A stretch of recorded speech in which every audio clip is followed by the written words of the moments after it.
Hola a todos los estudiantes de Coursera. Hoy vamos a continuar con una nueva entrevista en esta serie de entrevistas que estamos dedicando a distintos egiptólogos para que nos comenten sus líneas de investigación principales y sus trabajos en relación a las distintas lecciones que estamos dando. Y hoy tenemos a un invitado especial, es un egiptólogo muy conocido por todos vosotros. Se trata del doctor José Manuel Galán, que es científico titular, profesor de investigación en el CSIC. Él es muy conocido, entre otras cosas, por el proyecto Yehuti, que inició en el año 2001. Hola, buenos días. Hola, ¿qué tal, José? La primera pregunta que quisiera hacerte, acabo de comentar que eres sobre todo muy conocido, ¿no?, a nivel popular, por ese gran proyecto que te envuelve desde 2001 y al que has dedicado muchísimos años de investigación y excelentes resultados a nivel académico y de investigación. Pero antes de iniciar ese proyecto me gustaría comentaros un poco cuáles fueron tus principales líneas de investigación. Bueno, yo empecé en la egiptología. Lo que me atrajo primero a la egiptología fueron los textos, ¿no? Cuando yo estaba haciendo la carrera de Historia Antigua en Madrid, descubrí un libro de traducciones de Miriam Lichtenstein y el poder leer que cuentos como Sinué, el príncipe predestinado, se habían escrito hace 4000 años, me parecía surrealista, ¿no? Como si un astrónomo pues, descubre una estrella y deduce lo pequeñitos que somos, ¿no? Pues lo mismo, ¿no? Al ver textos escritos hace 4000 años con esa riqueza literaria y esa sensibilidad, me pareció que merecía la pena bucear y descubrir más sobre aquella civilización, ¿no? Y bueno, marché a hacer el doctorado a Estados Unidos precisamente para aprender a leer lengua egipcia antigua. Y aunque mi interés siempre ha sido histórico, me centré en el estudio de los textos, ¿no? Sobre todo en la información histórica que se puede deducir de los textos, ¿no? Y mi tesis doctoral en realidad trató sobre dos palabras, las dos palabras que los egipcios utilizaban para hacer alusión a sus acciones imperialistas, y mi idea era tratar de estudiar el imperio egipcio desde el punto de vista de los antiguos egipcios a través de dos palabras, victoria y frontera, ¿no? Esa fue mi tesis doctoral. Y luego, cuando conseguí la plaza de científico titular del CSIC, buscando un proyecto de investigación de envergadura en Egipto, lo que iba buscando era un proyecto que tuviera también textos escritos, ¿no? No solo que fuera arqueológico, sino que tuviera textos escritos, que era lo que a mí me interesaba principalmente, ¿no? ¿Y qué es lo que te llevó a la tumba de Yehuti? ¿Cuál fue ese proceso primero de elección de la figura de Yehuti? Supongo que los textos, por lo que acabas de comentar, desempeñarían un papel importante, pero ¿por qué Yehuti y cómo llegas a esa tumba? Bueno, a mí me interesaba, dentro de la historia de Egipto, la formación del imperio egipcio y un poco la propaganda política que desde el poder se hacía de las acciones que los reyes llevaban a cabo, ¿no? Y por eso, como digo, hice la tesis doctoral sobre victoria y frontera, y luego cuando yo fui buscando a Egipto un proyecto de envergadura, lo que hice primero fue hacer una lista de tumbas de la época de Hatshepsut Tutmosis III, que es cuando se forma el imperio egipcio, y que fueran conocidas pero que no estuvieran todavía suficientemente investigadas, ¿no? Entre esa lista de unas 10 tumbas estaba la tumba de Yehuti, y al entrar en la tumba de Yehuti la realidad superó cualquier expectativa. Todas las paredes, lo que se podía ver entonces, porque parte de la tumba estaba cubierta con escombros, lo que se podía ver entonces superaba las expectativas. La fachada estaba enteramente decorada con inscripciones. Cuando te metías por el pasillo central, las paredes también conservaban inscripciones, y me pareció como lo que es un libro abierto de historia, ¿no? Y después de esa primera visita estuve indagando a ver hasta qué punto era verdad que no estaba la tumba de Yehuti suficientemente estudiada. Cuando comprobé que muy poquito se conocía de ella, pues es cuando solicité el proyecto, ¿no? Entonces, el proyecto, aunque es un proyecto arqueológico, en realidad la razón de ser son las inscripciones y las inscripciones relacionadas con el Imperio egipcio, ¿no? Cuando llegas por primera vez a la tumba de Yehuti en ese año 2001, te encuentras con una tumba al lado de la población, llena de escombros, llena de basura también. Ya tienes cierta idea, ¿no?, de lo que te puedes encontrar, pero en ese año 2001 tú te hubieras imaginado la cantidad de campañas que le hubieras dedicado y la cantidad de descubrimientos asociados a la tumba que ibas a tener por delante. Bueno, cuando empezamos, en realidad cuando yo buscaba patrocinador para el proyecto en 2001, el proyecto que yo proponía era un proyecto de 5 años. ¿no? Y yo pensaba que en 5 años excavaríamos el interior de la tumba de Yehuti e incluso la restauraríamos. Pero claro, mis cálculos estaban totalmente equivocados, no solo porque la tumba de Yehuti resultó ser más complicada de lo que parecía, sino porque excavando en el exterior, la excavación del exterior fue muchísimo más fructífera de lo que hubiéramos pensado. Nosotros pensábamos que en el exterior, por el hecho de estar tan cerca de la población moderna, de una tienda de alabastro en la que paraban decenas y decenas de autobuses todos los días, el exterior iba a dar poco juego, ¿no? Por ahí habían pasado ladrones, habían pasado egiptólogos en el siglo XIX, que eran peor que los ladrones, y pensábamos que no había mucho que hacer. Aún así, los 5 primeros años le dedicamos a excavar para sacar a la luz los patios de entrada de las tumbas, pero pensábamos que el objetivo era, digamos, de sacar a la luz la arquitectura completa de los monumentos funerarios. La sorpresa fue que la acumulación de tierra sobre los patios, que más o menos tenía unos 4 o 5 metros de potencia, tenía mucha más jugo de lo que esperábamos. ¿Por qué? Porque tanto los ladrones como los egiptólogos rápidamente entraban dentro de las tumbas, porque los ladrones pensaban que ahí estaban los tesoros y los egiptólogos pensaban que ahí estaban las inscripciones y por tanto la enjundia para la historia, ¿no? Y el conocimiento de la cultura egipcia. Y tanto ladrones como egiptólogos despreciaban el exterior.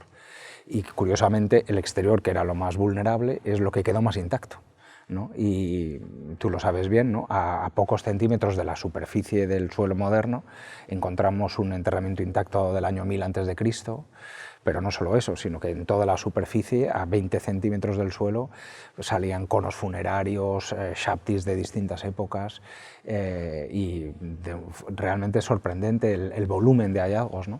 Y es que todos pasaban por encima sin tocar, ¿no? Y eso también es extrapolable al interior de las tumbas. Por ejemplo, al lado de la tumba de Yehuti de Geri, que es el centro de nuestro proyecto, descubrimos hace unos años la tumba de otro oficial de la dinastía XVIII que se llama Baki. Cuando entramos por primera vez en la superficie encontramos papeles de periódico, porque el sitio se había utilizado como cuarto de baño, y encontramos papeles de periódico que se había utilizados para limpiarse, claro, con la fecha del año 70, más o menos 72, 73. Es decir, que la tumba esa estaba abierta en el año 70, 72, se había utilizado como cuarto de baño y tú dirías, bueno, pues no hay nada que hacer. Pues no era así. Después de limpiar la superficie un poquito asquerosa que pudiera haber dentro, se quedaba 1 metro de terreno encima del suelo natural de la tumba, con un montón de información de reutilización de la tumba en época grecorromana y en el nivel inferior del primer propietario de la dinastía XVIII. Es decir, que aun habiéndose utilizado la tumba como corte de baño, debajo había mucha información. Este año, por ejemplo, en el 2015, hemos redescubierto la tumba del sucesor de Yehuti como supervisor del tesoro, un tal Yehuti Nefer, que fue supervisor del tesoro en época de Tutmosis III. Su tumba fue descubierta por Champollion y por Hipólito Rossellini en 1829. Hipólito Rossellini se lleva las jambas y el dintel de la puerta de entrada a Florencia, y el interior ellos ven que está revuelto y no les interesa, ¿no? Y piensan además que lo que se ve de las paredes por dentro no conserva decoración, y así lo anota Champollion en su cuaderno: no hay decoración dentro, no tiene interés.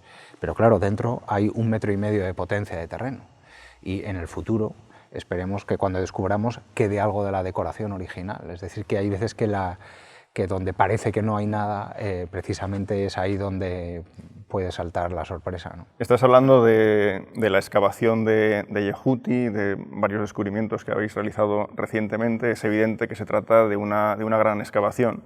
si incluso para una excavación más modesta siempre es necesario un equipo multidisciplinar, si uno quiere llevar a cabo un buen trabajo científico, pues ni que decir tiene que en una excavación como la tuya eso es un factor que se debe tener muy en cuenta. ¿Podrías comentar un poco qué especialistas son necesarios para una excavación arqueológica del calibre de la del proyecto Yehuti? Bueno, como tú bien dices, lo bonito de cualquier excavación arqueológica es que es una investigación en equipo y el equipo necesariamente tiene que ser multidisciplinar. En el equipo Yehuti nosotros, bueno, además de contar con, digamos, egiptólogos especialistas en cerámica o dibujantes, restauradores, arquitectos, fotógrafos, contamos con la colaboración, por ejemplo, de un equipo de geólogos. Los geólogos tienen la misión de llevar a cabo lo que se llama una columna geológica para contextualizar físicamente los monumentos funerarios, que son tumbas excavadas en la falda de una montaña. Hay que conocer la naturaleza y características de la roca que alberga esas tumbas. Además, ellos son especialistas en control de medio ambiente, de ambientes subterráneos, ¿no? Se llaman Sergio Sánchez Moral y Soledad Cuezba, del Museo de Ciencias Naturales, y ellos lo que hacen es instalamos unos pequeños dispositivos Hobo para que miden la temperatura y la humedad durante todo el año para ver la fluctuación de temperatura y humedad y cómo eso puede afectar a la policromía o a las pinturas que en algunas partes de la tumba se conservan, ¿no? Luego, además, con Sergio hemos elaborado un estudio que yo creo que es interesante de los morteros. Según las funciones que cumplía cada mortero, los egipcios modificaban la composición. No es lo mismo un mortero para rellenar una fisura en la roca que para pegar un bloque que se ha desprendido. Según la función que desempeñaba, el mortero es distinto, y los egipcios así lo hacían. Además de geólogos, en un par de campañas vinieron con nosotros también del Museo de Ciencias Isabel y Carolina, que eran dos entomólogas, que tenían la función de estudiar los insectos que vivían tanto en las tumbas como entre las mortajas de los difuntos, ¿no? Cuando descubrimos la Dama Blanca, al año siguiente ellas estudiaron el interior del ataúd y la mortaja para ver un poco los insectos que vivían en ese ambiente, ¿no? El problema es que al Servicio de Antigüedades egipcio ese tipo de estudio no le resultó interesante y, digamos, nos cortaron esa vía de investigación porque no repercutía positivamente en la restauración de los monumentos, cosa que era verdad, pero la idea era hacer una investigación científica. Hay veces que chocas con este tipo de problemas. Además de geólogos y entomólogos, durante varias campañas se ha incorporado al equipo un arqueobotánico que identifica las maderas que se utilizan para la elaboración de ataúdes, figurillas de madera, pero además estudió conmigo 50 ramos de flores que encontramos en el patio de la tumba de Yehuti. 500 años después, en torno al año 1000, en la dinastía 21, se reutilizó el espacio para enterrar otros individuos, ¿no? Y como consecuencia de uno de esos enterramientos, porque al difunto se le despedía con flores, como hacemos nosotros, pues se enterraron en un agujero en el suelo 50 vasijas rotas y conseguimos rescatar 50 ramos de flores secas de hace 3000 años. Algunos de esos ramos ya están en el Museo de Luxor, y con Ahmed Fahmy, que era el arqueobotánico de la Universidad de Helwan en Egipto, estudiamos las especies de esos ramos de flores, que eran sobre todo persea, pero también había una especie que se llamaba Assyrian plum o rosácea, incluso vid. Luego, recientemente hemos descubierto dentro de la tumba de Geri que la cámara sepulcral se reutilizó en el siglo II a.C. para depositar momias de animales, sobre todo ibis y halcones. Tenemos cientos de momias de animales y para estudiarlas se dedican a ello Chisco, Francisco Bosch, que es especialista en época grecorromana, Salima Ikram, que es especialista en momias de animales, y se une al proyecto Megan Spitzer de la institución Smithsonian de Washington, que es especialista en arqueozoología, ¿no? Sobre todo en la identificación de aves. ¿no? Y con ella estamos elaborando un estudio que tiene resultados también sorprendentes, porque a primera vista parecían todo ibis y halcones, pero gracias al estudio minucioso de los restos, sabemos que además se enterraron águilas, se enterraron gavilanes, muchos tipos de rapaces, búhos, pelícanos, y a través de las momias podemos hacernos un poco una idea de la fauna de aquel entonces, ¿no? No sé si me olvido de algún otro especialista. También en el pasado encontramos un pequeño papiro muy doblado, muy difícil de desdoblar, y invitamos al proyecto a la especialista en papiros del Museo Británico, que se llama Bridget Leach, y ella vino con nosotros una expedición para solo desdoblar el papiro, que era un papiro mágico de la dinastía 21. Es decir, que según van surgiendo las necesidades, según vamos excavando y surgen necesidades, se van incorporando al proyecto especialistas nuevos, ¿no? La idea es que, en principio, la parte técnica del proyecto yo trato que sean españoles de distintos lugares y de distintos perfiles, pero siempre que hace falta un especialista, pues no hay problema en que vengan de otros lugares, ¿no? Entonces es un poco un proyecto medio español, medio internacional, ¿no? Sí, ¿no? Y además muy variado, porque aparte obviamente egiptólogos, arqueólogos, arquitectos, ceramólogos, es un auténtico equipo científico como debe ser para cualquier excavación arqueológica. Quisiera preguntarte también, en cuanto a los descubrimientos que has realizado en el proyecto Yehuti, cuando empiezas a excavar, como comentábamos en los primeros minutos de la entrevista, a lo mejor no llegas a imaginar todo lo que vas a descubrir, pero todos esos descubrimientos en el patio de Yehuti, en la tumba o en los alrededores, ¿cuál crees que es o al menos para ti, cuál ha sido el más llamativo? No a lo mejor desde el punto de vista histórico, sino visualmente. ¿Con cuál te quedarías? Hombre, mi descubrimiento favorito fue el hallazgo de la cámara sepulcral de Yehuti, ¿no? Que estaba enteramente pintada, decorada, realmente no pintada sino escrita, con pasajes del Libro de los Muertos. Cuando excavamos el pozo de Yehuti, que tiene una profundidad de unos 8 metros, llegamos a una gran cámara que pensamos que esa era la cámara sepulcral. Para tener una primera idea nos metimos dentro el capataz, el Rais Ali Farouk y yo, con una pequeña luz, y para nuestra sorpresa descubrimos que al fondo del todo se abría un segundo pozo.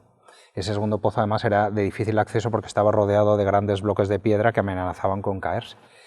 El capataz, a pesar de ir vestido con una gala bella que dificulta un poco el movimiento, bajó como un gato, y yo, que soy más torpón, pues necesité su ayuda. Por suerte ese segundo pozo solo medía 3 metros de profundidad, y al fondo de ese pozo se abría el paso a lo que sería la cámara sepulcral.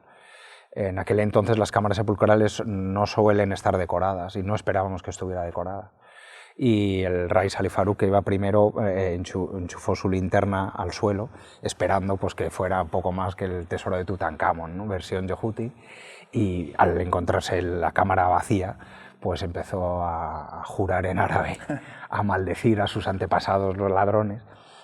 Pero yo, que iba después, iluminé las paredes y el techo, y las paredes están estucadas con un estuco muy blanco, ¿no? Sobre el cual se escriben en jeroglífico cursivo los pasajes del Libro de los Muertos. Y en ese estuco blanco resplandeció con el primer haz de luz, y eso fue un momento muy emocionante, ¿no? Y luego el estudio que ahora llevamos a cabo con Lucía Díaz Iglesias, que ahora tiene una beca postdoctoral en Basilea. Ella es especialista en textos funerarios, con ella estamos estudiando muy en detalle el Libro de los Muertos de Yehuti, y en realidad hay hallazgos que no ocurren en el campo, sino que ocurren en el despacho, que son casi igual de emocionantes, ¿no?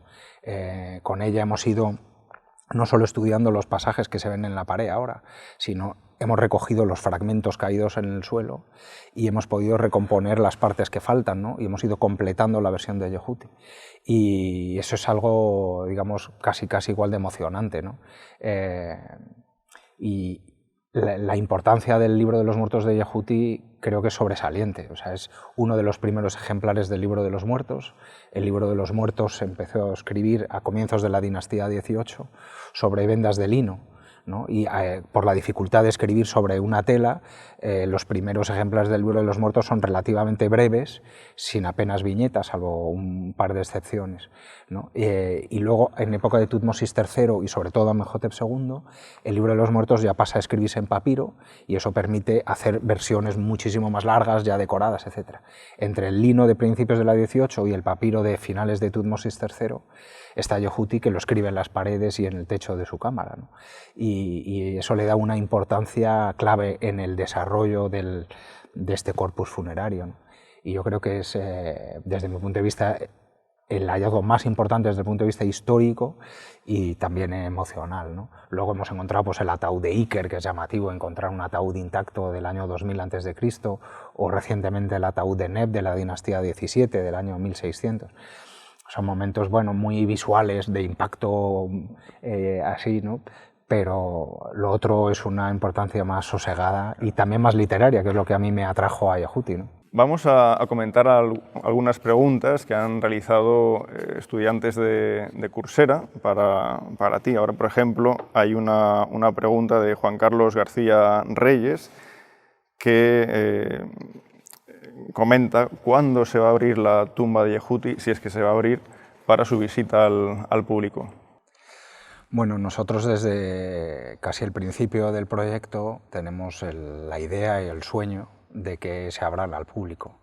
Y ahora que, por ejemplo, hemos acabado de excavar la tumba de Yehuti, está enteramente excavada, la restauración avanza mucho más rápido, desde dentro hacia afuera, y yo calculo que en 2 años, 3 años máximo, habremos acabado de restaurar la tumba. La restauración de la tumba de Yehuti tiene su complicación, porque partes de las paredes se cayeron. En la excavación del exterior recuperamos como unos 1500 bloques, que gracias al trabajo epigráfico de Andrés Diego Espinel sabemos la mayoría de ellos de dónde proceden, y con su trabajo previo los restauradores van recolocando los bloques en la pared, pero claro, eso es una labor lenta, ¿no? y lleva bastante tiempo. Además, con los arquitectos, con Joan Ibars, Carlos Cabrera y Ignacio Forcadell, lo que estamos haciendo ahora es aprovechar la circunstancia de que el techo de Yehuti está enteramente roto, y entonces al estar enteramente roto lo que estamos haciendo es enganchar al techo unas planchas de metal para dar seguridad plena a todo el interior de la tumba, ¿no? Para poder hacerla visitar. Y aprovechando que tenemos este falso techo de metal, en las esquinas estamos colocando luces LED que iluminan los relieves de arriba a abajo, casi como si fuera el Museo de Berlín, ¿no? Es casi la primera tumba que se va a abrir al público iluminada de arriba a abajo, sin tener cables ni luces por el suelo, ¿no? Y ya hemos acabado de poner el techo de metal casi hasta la entrada, este año terminaremos, y la iluminación. Entonces solo queda, digamos, rehacer la entrada a la tumba de Yehuti. En el año 1909 el Servicio de Antigüedades, para evitar el expolio de la tumba de Yehuti, y puesto que tenía la fachada decorada, construyó una pequeña caseta de protección en diciembre de 1909. Claro, para aquel entonces estaba bien, pero ahora es bastante feucha, ¿no? Entonces nuestra idea es echarla abajo y hacer un cerramiento, digamos, moderno, que dé al espacio un aire como si estuviera abierto, porque originalmente estaba al aire libre, y a la vez protegido y de una forma un poquito más coherente, ¿no? Y eso es una obra que tendrá que hacer Nacho. Lo estudiaremos la campaña de 2016 para ejecutar, yo creo, el proyecto en 2017. Entonces, a lo mejor yo espero que para 2018 o 2019 pueden estar abiertas. A la vez hemos empezado ya a restaurar la tumba de Geri, que también, salvo el estudio de las momias de animales, la tumba está enteramente excavada. Y ya hemos empezado otra vez a poner los bloques caídos en la pared, en este caso son como unos 150, y yo creo que esto es más fácil, en 2 o 3 años también estará terminado, o sea que para 2019 podrían estar las tumbas de Yehuti y de Geri visitables al público. Inshallah. Nunca se sabe lo que puede ocurrir. Ojalá. Tenemos otra pregunta de José Ramón Martínez, una pregunta obvia y necesaria, ya que estamos hablando todo el rato de Yehuti, y es ¿quién era Yehuti? Bueno, Yehuti era, lo sabemos porque una de las inscripciones de la fachada es un currículum vitae del propietario, donde va enumerando uno por uno todo lo que él hizo en vida como burócrata de la administración real, ¿no? Él fue sobre todo Su cargo principal fue supervisor del tesoro bajo el reinado conjunto de Hatshepsut y Tutmosis III. Como supervisor del tesoro, él era el encargado de recaudar de los gobernadores locales el impuesto, digamos, en metales, en piedras semipreciosas, en maderas, etc. Y también, digamos, de algún territorio circundante, ¿no? Por ejemplo, él fue el encargado de registrar por escrito las maravillas que llegaron a Tebas en el año 9 de Hatshepsut, provenientes del Cuerno de África, del Punt, ¿no? Y como supervisor del tesoro, él fue responsable de ello, ¿no? Además, como supervisor del tesoro, él era responsable de todo lo que él había recaudado, dirigirlo a los principales templos para adornar las partes más significativas, como podían ser las puertas de madera, los obeliscos, etc., ¿no? Entonces, lo que yo siempre digo es que recaudando con los impuestos con una mano y llevándolos al templo con otra, él se quedaría un porcentaje significativo que le permitió construir su monumento funerario, ¿no? Su monumento funerario, por otro lado, no es muy grande. Él, además de ser un burócrata y probablemente un poquito ladronzuelo, él se veía a sí mismo y quería que los demás le vieran como un intelectual especialmente diestro en la escritura, ¿no? En el conocimiento de los textos más antiguos y de la composición de inscripciones de una forma visual más atractiva. Y su monumento, lo bueno es que se convierte en un monumento a las letras, ¿no? Entonces, desde la propia fachada hasta la cámara sepulcral, la tumba está enteramente escrita, que es lo que a mí me llamó la atención, y con todo tipo de inscripciones. Tenemos inscripciones autobiográficas, himnos religiosos al dios Amon-Ra, al dios Amon creador. Tenemos un panel con la apertura de la boca, la descripción de la apertura de la boca, una de las más largas y más antiguas, antes que la famosa de Rejmirá, que es la que se utiliza como modelo. Yehuti es unos años anterior a Rejmirá, hace una apertura de boca más breve, pero en el tiempo es anterior y por tanto importante ahí para tener en cuenta. Además, en un panel lateral a la entrada hay dos grandes textos criptográficos que ha estudiado Andrés Diego Espinel, que es dos textos importantes que reflejan un poco ese interés que tenía Yehuti en deslumbrar a sus contemporáneos con sus capacidades como escriba, ¿no? O sea que Yehuti es, bueno, un burócrata, supervisor del tesoro de la reina Hatshepsut, pero a la vez un intelectual que refleja un poco la época también. La época de Hatshepsut yo la comparo con el Renacimiento, ¿no? En esa época los grandes oficiales, grandes burócratas y grandes ladronzuelos además eran intelectuales y además se interesaron por el pasado.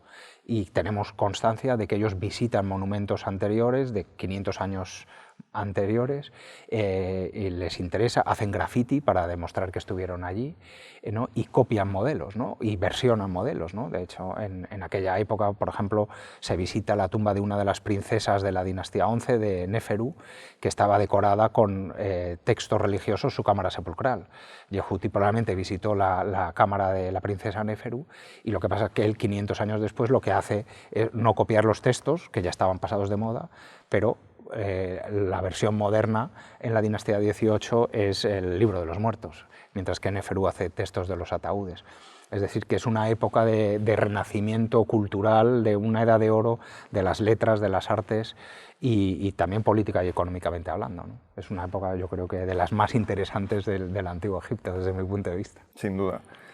Yehuti es uno de los grandes personajes, lo has descrito perfectamente, de la época de Hatshepsut. Sin embargo, vemos cómo su imagen después fue perseguida, sufre una damnatio memoriae. ¿Cuál es tu opinión respecto a esta damnatio memoriae? ¿Tú crees que puede vincularse a la propia caída de Hatshepsut a partir de ese año 40 y pico de Tutmosis III, cuando se persigue la memoria de Hatshepsut? ¿O crees que a lo mejor la damnatio memoriae de Yehuti nada tiene que ver con este proceso y puede deberse tal vez a rencillas entre los grandes poderes tebanos? El problema de las damnatio memoriae en general es que, aunque pretenden hacerse de forma sistemática, no son tan sistemáticas como a nosotros nos gustaría. Y cuando se formula una hipótesis, siempre hay casos casi que pueden utilizarse para argumentar otra cosa, ¿no? es curioso que, bueno, Hatshepsut sufre damnatio memoriae. Al principio se creía que era Tutmosis III, su hijastro, que, digamos, habiendo sufrido el gobierno de su madrastra, pues arremete contra ella. Hoy se sabe que no es así, que más bien hay que relacionar la damnatio memoriae de la propia reina Hatshepsut con la transición de Tutmosis III a Amenhotep II, e incluso asignársela más a Amenhotep II que a Tutmosis III. Pero bueno, ahí hay unos interrogantes que todavía tienen que resolverse. En el caso de los oficiales de Hatshepsut es curioso que hay algunos que sufren damnatio memoriae también, como Senenmut o como Yehuti. Siempre se había asociado la damnatio memoriae de los altos oficiales de Hatshepsut a la propia reina, pero hay muchos otros oficiales de Hatshepsut que no sufren damnatio memoriae, ¿no? Y que sus estatuas, por ejemplo, estaban colocadas a la entrada de Karnak, no ya sus tumbas, estatuas en el templo de Karnak que no sufrieron ningún daño y que permanecieron ahí durante bastante tiempo.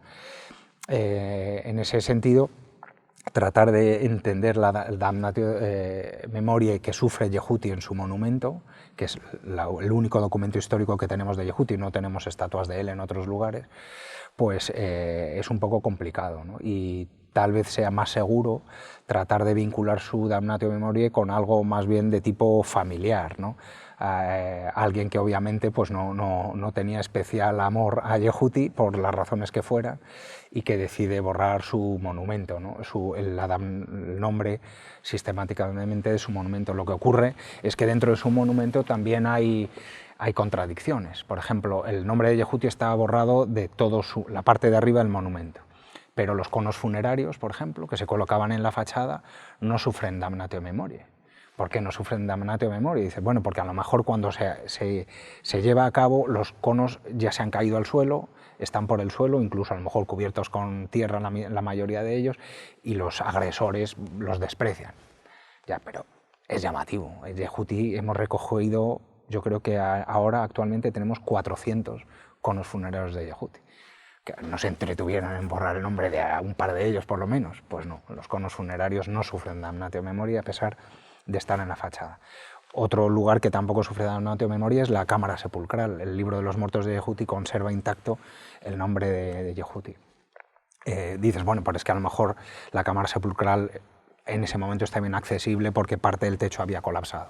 Vale. Quiero decir que la situación es peculiar. Luego, incluso en el monumento funerario de Yehuti se observa que es el padre el que se lleva siempre la peor parte, ¿no? Yehuti no se casó, no tiene hijos, y en las escenas de banquete aparece siempre representado con el padre y la madre. Y curiosamente la madre se salva, el nombre de la madre se salva algunas veces de la damnatio, y cuando se le aplica a la cara es simplemente la nariz, los ojos, la boca, pero se la conserva bastante bien, mientras que el padre se arremeten con él de la forma más bestia, ¿no? Y en las estatuas del fondo pasa lo mismo, hemos recuperado la cabeza de la estatua de la madre y su nombre se conserva, pero la cabeza del padre ha desaparecido y el nombre está también perdido. Entonces parece que la damnatio de Yehuti pudiera estar relacionada con su padre, más que con él realmente, o él y su padre. Y a ello se le suma una peculiaridad, y es que el nombre del padre de Yehuti parece semítico, ¿no? Se llama Abuti, y el escriba lo escribe de 3 formas distintas tratando de reproducir fonéticamente el nombre, lo que se solía hacer para nombres extranjeros, sobre todo semíticos. Entonces, ¿es que Yehuti sufre damnatio memoriae porque su padre es de origen semítico? Bueno, ahí quedan interrogantes que casi hacen más interesante la figura de Yehuti, pero lo bonito es formularse las preguntas aunque no tenga respuestas, pero ser consciente que hay un problema y que aunque no lo sepamos resolver, hay un problema, ¿no? En las últimas campañas ha realizado varios descubrimientos bastante llamativos, importantes, que relacionan el área de excavación con la dinastía XVII. Sin ir más lejos, pues has encontrado una tumba de la dinastía XI, pero con un contenido vinculado a la XVII, con decenas y decenas de cuerpos, y así otros muchos hallazgos vinculados con esa dinastía. Todos sabemos que en el área de Drabuelnaga estuvo la necrópolis real, o al menos parte de la necrópolis real de los reyes tebanos de las dinastías XVI-XVII, y que en las cercanías de la tumba de Yehuti se halló hace pocos años precisamente la tumba de uno de esos reyes Intef. ¿Crees que estás cerca o tienes indicios de estar cerca de alguna tumba real de la dinastía XVII? Bueno, como tú bien dices, la necrópolis de Drabul Naga se utiliza como lugar de enterramiento de los reyes, que en realidad no reinaban en todo Egipto, pero bueno, los reyes del sur, los reyes tebanos de la dinastía XVII. Y muy cerquita de nosotros, a unos menos de 100 metros, el Instituto Arqueológico Alemán, dirigido por Daniel Pols, descubrió la base de la pirámide de Nubjeperra-Intef, un rey de la dinastía XVII. En esa misma zona se descubrieron los ataúdes de otros Intef que están ahora en el Museo Británico y en el Louvre, ¿no? Y además, más al norte se descubrió el ataúd del rey Kamose y de la reina Hotep. Es decir, Drabul Naga es un lugar importante para estudiar la dinastía XVII y comienzos de la XVIII, ¿no? Además, recientemente Daniel Pols también cree haber encontrado la tumba de Amenhotep I, justo encima de nuestra excavación, ¿no? Por el tamaño de la tumba, la planta, etcétera, aunque no tiene evidencia escrita, pero él piensa que esa debe ser la tumba de Amenhotep I. Nosotros, nuestro área de excavación, nuestra concesión que nos da el Servicio de Antigüedades egipcio, es relativamente pequeña. Dentro de nuestra parcelita, ¿pudiera haber alguna tumba real? No lo sé. Por ahora lo que sí estamos descubriendo es tumbas de personajes relacionados con la familia real y miembros de la élite de la dinastía XVII. Tenemos evidencias de un Sanesu, de un príncipe llamado Intefmose. Probablemente tenemos su tumba porque hemos encontrado la parte de un obelisco que estaría colocado a la entrada de la capilla de adobe, una gran inscripción, una estela dedicada también a su memoria. Tenemos evidencias de Ahmose Sapair, hemos encontrado un lino que la inscripción dice explícitamente lino realizado para Ahmose Sapair. Tenemos en 2014 encontramos un ataúd rishi de un tal Neb, no sabemos muy bien qué cargo desempeñó o qué relación tenía con la familia real, pero el ataúd realmente, claramente pertenece a un miembro de la élite. En realidad, a mí me da un poco igual si descubrimos una tumba real o no. No vamos buscando nada en concreto, vamos buscando información sobre este periodo interesante y yo mi experiencia casi me indica que hay más información en las tumbas de los nobles que de los reyes.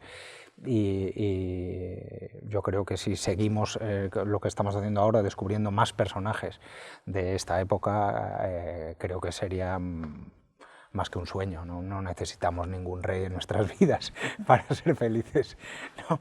Muy bien. La excavación de la tumba de Yehuti y todo lo que rodea esta tumba se ha convertido en una gran excavación con un gran equipo, un enorme equipo. ¿Cuáles son los desafíos futuros que tienes?